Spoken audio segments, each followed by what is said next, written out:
एकनाथ शिंदे यांनी विधान परिषदेसाठी बच्चू कडू यांना ऑफर दिल्याची माहिती सूत्रांनी दिली आहे. मात्र यासाठी एकनाथ शिंदेंनी बच्चू कडू यांच्यासमोर एक अटही ठेवल्याचं कळतंय.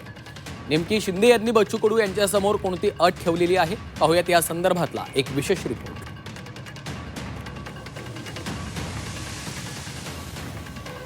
त्यांना काही उमेदवारी दिली का, त्यांचं काही नाव जाहीर केलंय का, या सगळ्या प्रोसेस ज्या आहेत जर दिली तर काय करायचं किंवा काय निर्णय त्यांना लादायचा आहे किंवा काय त्यांना सांगायचंय हे एकनाथ शिंदे साहेब सांगतील. सगळ्यांचंच राजकीय पुनर्वसन झालं पाहिजे योग्य प्रकारे. तो माणूस कोणाला MLC देईल हे उजव्या हातापासून डाव्या हातालाही कळत नाही, त्यामुळे त्याच्यावर अंदाज लावणं चुकीचं आहे. हा निर्णय बच्चू कडू आणि एकनाथजी शिंदे यांनी घ्यायचा आहे. त्याचा आणि भारतीय जनता पार्टीचा काहीही संबंध नाही.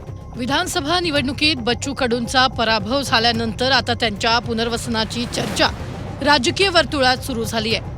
एकनाथ शिंदेंनी बच्चू कडूंना विधान परिषदेसाठी ऑफर दिल्याची माहिती सूत्रांनी दिली आहे. मात्र त्यासाठी एकनाथ शिंदेंनी एक अट ठेवली आहे. बच्चू कडू यांनी त्यांची प्रहार संघटना शिवसेनेत विलीन करावी अशी अट एकनाथ शिंदेंकडून ठेवण्यात आल्याची माहिती सूत्रांनी दिली आहे. दरम्यान यानंतर शिवसेनेच्या नेत्यांनी यावर भाष्य केलंय. जर कडूंना उमेदवारी दिली तर त्यानंतर कोणता निर्णय घ्यायचा हे एकनाथ शिंदेच ठरवतील असं संजय शिरसाट यांनी म्हटलंय. सगळ्या बातम्या आहेत, त्यांची संघटना विलीन करा किंवा काय करा, त्यांना काही उमेदवारी दिली का, त्यांचं काही नाव जाहीर केलंय का, या सगळ्या प्रोसेस ज्या आहेत जर दिली तर काय करायचं किंवा काय निर्णय त्यांना लादायचा आहे किंवा काय त्यांना सांगायचंय हे एकनाथ शिंदे साहेब सांगतील. म्हणून आता तरी त्या गोष्टीवर कोणतीही चर्चा झालेली नाही. चांगली गोष्ट आहे ना.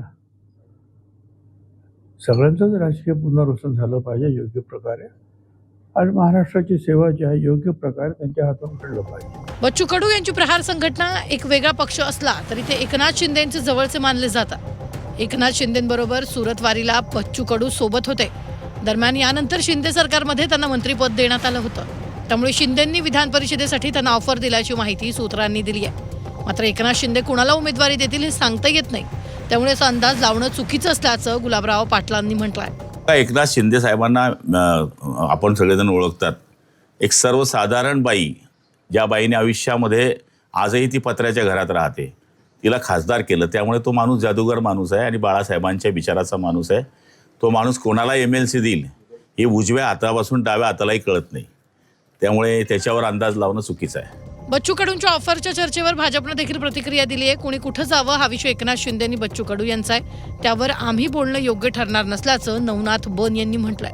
बच्चू कडू यांनी वेगळं पक्ष म्हणून किंवा वेगळी संघटना म्हणून राहावी का एकनाथजी शिंदे यांच्यात जावा, हा निर्णय बच्चू कडू आणि एकनाथजी शिंदे यांनी घ्यायचा आहे.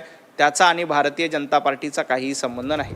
शिंदेंच्या शिवसेनेकडून विधान परिषदेत जाण्यासाठी इच्छुकांची मोठी गर्दी आहे. तर दुसरीकडे शिंदेंनी बच्चू कडूंना ऑफर दिल्याची माहिती सूत्रांनी दिली आहे. त्यामुळे एकनाथ शिंदेंचा विधान परिषदेसाठी नेमका गेम प्लॅन काय आहे, तसंच बच्चू कडूंना जर ऑफर गेली असेल तर कडू कोणता निर्णय घेतात याकडे सगळ्यांचं लक्ष लागलंय.